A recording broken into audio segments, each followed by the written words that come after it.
that stage. Right, just a quick guide for fitting them. Once you've drilled your holes, with the plugs, I used a 7.5mm drill bit. Just a standard wood bit would probably be fine to go through the plastic.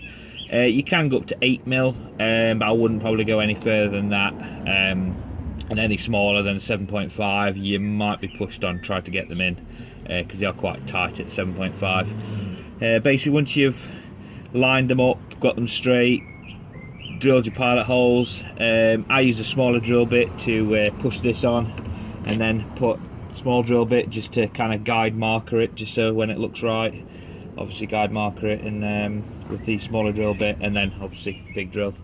Once you've got these two ports plumbed in, what I would do is I would, before you actually attach the fitting, is basically put it in and screw it up tight, and then just give it a couple of turns, and you'll probably feel it kind of starting to bite onto the plastic, just because it makes it a lot easier for when if you've got this on, you can't actually hold this if it starts spinning or anything like that. If it does, a little flathead screwdriver or a pair of pointy pliers or anything like that, you can just grip it and stop it spinning until, as soon as it starts biting down, it's fine. Once you've done that, supplied, you've got some dense foam. If you cut it slightly smaller than the edge there, basically once it goes on, you'll hardly see it once it's actually fitted on. If you guys, the ones that are maybe spraying your bumper afterwards, I would maybe recommend cutting it very like short compared to the edge, and then when you fit it on, get it nice and tight, and then maybe just put a line of body filler in before you spray it, because obviously it'll give you a better finish on the poly filler than it would on the dense foam. You might see the difference in spray when you spray over it. But yeah, once you fit it, just screw them both in place. Basically start a screwdriver.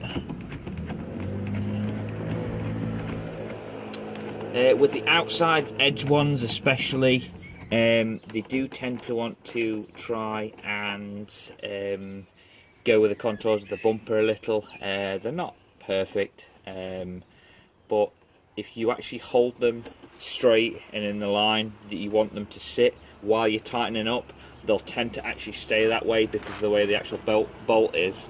They'll tighten down on one side a bit more than other, and it'll actually keep the bolt a bit like as straight as you've held it, just to give that a bit better look, having it put like as straight as you can.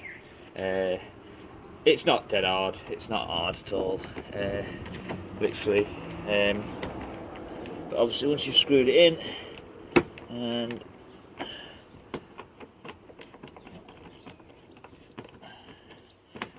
that's nice and tight. If you find, once you've put the blade on, if you find that it's not quite meeting up to the edge very neatly, it's probably because you've maybe over-tightened it slightly. You can do it two ways. You can either slightly loosen it off, just to let the so it's not flexing the actual plastic, or you could put like a little bit extra of the dense foam. You should have a fair bit of it left over, to just pop it there, and then as you tighten it up, it'll just keep this bit a little higher. So once you fit this on, I'll just push it in place, and as you can see on that one, I've got a bit of a gap there. So, as you can see, they're pretty tight on. And I get some dense foam.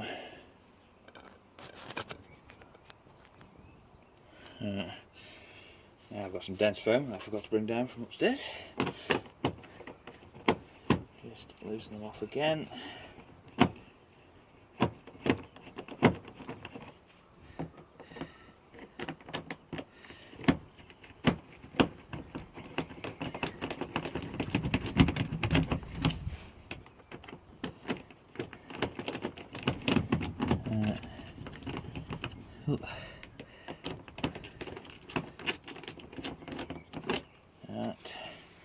And then just cut a slither should put in focus, but yeah, a little bit of dense foam, and just sticker it along the inside. And it's self-adhesive, so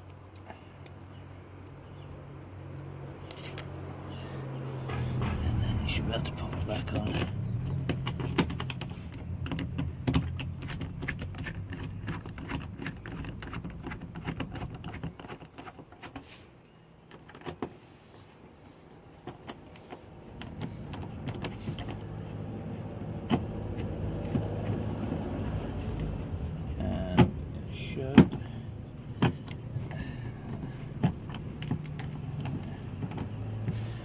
You don't need to go silly with the tightening.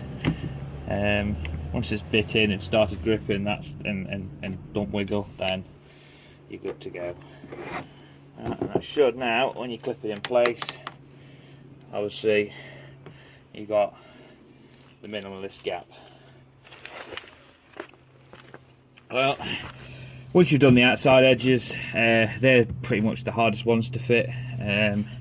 The centre ones are the easiest. How I did it was I measured the centre of the bumper, measured that, fitted that one, then looked at a best place to fit the outer edge on this side to make sure you don't cover your toe cover, and then obviously measure that gap. It should be pretty much the same on the bumper. It's just as it's coming down, you've got the crease there, and do the same on the other side, and then just half that gap between there, get an even amount. Obviously remembering that your exhaust port is slightly different to this port. It's actually slightly over that way. So just make sure you even it up and take your time really, and just measuring it up and make sure it looks right. Originally I put them on with blue tack, just to actually look to see how they look, because I was going to put these two a bit further close together, and have the outer side have a bit of a bigger gap. It's each to their own, but you should be fine. Hope this helps. Thank you guys.